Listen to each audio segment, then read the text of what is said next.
یہ ہے جی وہ اصل بدماش، اصل فرعون جس نے 2017 میں جو فیض آباد دھرنا لگا تھا تحریک کا، اس کے پیچھے جو اصل وجہ تھی، وہ جو وجہ بنانے والا شخص تھا، وہ یہی ذلیل انسان تھا جس نے تب ختم نبوت کے قانون میں ترمیم کروانے کے بعد اس نے تحریک کو کلدم بھی کروانے کے لیے اپنا کردار ادا کیا۔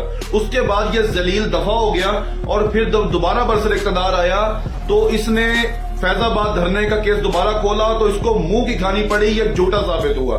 پھر اس نے جڑ والا کیس کو اکھاڑنے کی کوشش کی کہ کسی طرح میں تحریک کو اس میں لٹا سکوں، تو اس کو اس میں بھی منہ کی کھانی پڑی اور یہ ذلیل ہوا۔ اب جب اس کی کسی جگہ پہ بات نہیں بنی اور کبھی یہ تحریک کو اژدہا کہہ رہا تھا تو اس کا وہ اندر کا غصہ، وہ قادیانیت نوازی جو کرنی چاہ رہا تھا وہ نہیں کر پا رہا تھا، تو پھر یہ ذلیل انسان نے اب یہ کام کیا کہ اس نے یہ بیان پورا دے دیا۔ اب ذرا یہ پہلے بیان سنیں اور اس کے بعد آگے بات کرتے ہیں۔ سپریم کورٹ کا توہین قرآن اور قادیانیت کی ترویج کے مقدمے میں سے توہین قرآن اور قادیانیت کی ترویج کی دفعات حذف کرنے کا حکم۔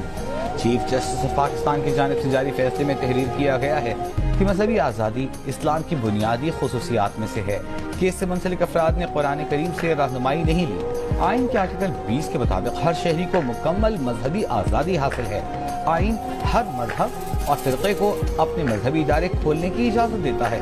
متعلقہ حکام اگر قرآن پاک سے رہنمائی لیتے تو شاید مقدمہ ہی درج نہ ہوتا۔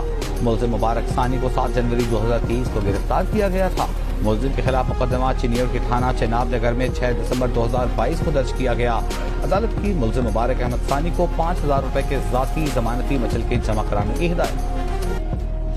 اب ہم اس قوم سے یہ کہنا چاہتے ہیں جن کو بعد میں بڑی تکلیف ہوتی ہے کہ جناب یہ مولویوں نے روڈیں بند کر دی ہیں اور لوگوں نے روڈیں بند کر دی ہیں، تو یہ قادیانیت نوازی کسی صورت نہیں چلنے دیں گے، یہ بدماشی کسی صورت نہیں۔ کائنات میں صرف ایک ریڈ زون ہے، وہ رسول اللہ صلی اللہ علیہ وسلم کی عزت و ناموس کا ریڈ زون ہے۔ خدا کی قسم ہم تیار بیٹھے ہیں، ہمیں اپنی جانوں کی کوئی ضرورت نہیں، لیکن 1973 کے اس آئین کو ہاتھ لگانا، ہمیں اپنی جانوں سے بھی زیادہ یہ قانون عزیز ہے، اور اس آئین کی حفاظت کے لیے ہم اپنی جانیں دینے سے بھی دریغ نہیں کریں گے، اور کسی بھی اس طرح کے بدماش کو ہم نہیں چلنے دیں گے۔ اس قانون کو، اس بل کو فوری طور پر اس کو واپس لینا پڑے گا۔ یہ جو اس نے چول ماری ہے، یہ جو بکواس کی ہے، اس کو ختم کرنا پڑے گا۔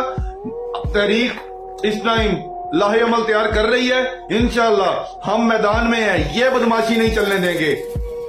کائنات کی سب سے بڑی دہشت گردی 295C کے قانون کو چھیڑنا ہے، اور اس کو چھیڑنے کا مطلب ہے، اور اسے پتا ہے اس ذلیل انسان کو کہ جب میں اس قانون کو چھیڑوں گا تو تحریک لبیک ہی صرف میدان میں آئے گی۔ تو جناب تم تحریک کو جو کرنے کے لیے، جو قلدم کرنے کے لیے، جو اس طرح کی اپنی سازشیں کرنے کے لیے کوشش کر رہے ہو، تو خدا کی قسم ہمیں کسی چیز کا ڈر نہیں ہے۔ ہمیں سب سے پہلے بس رسول اللہ کی عزت کا بات ہے، قرآن کی حاکمیت کی بات ہوگی، اللہ اس کے رسول کی حاکمیت کی بات ہوگی، اور ہم اپنے اس مشن سے بالکل پیچھے نہیں ہٹیں گے۔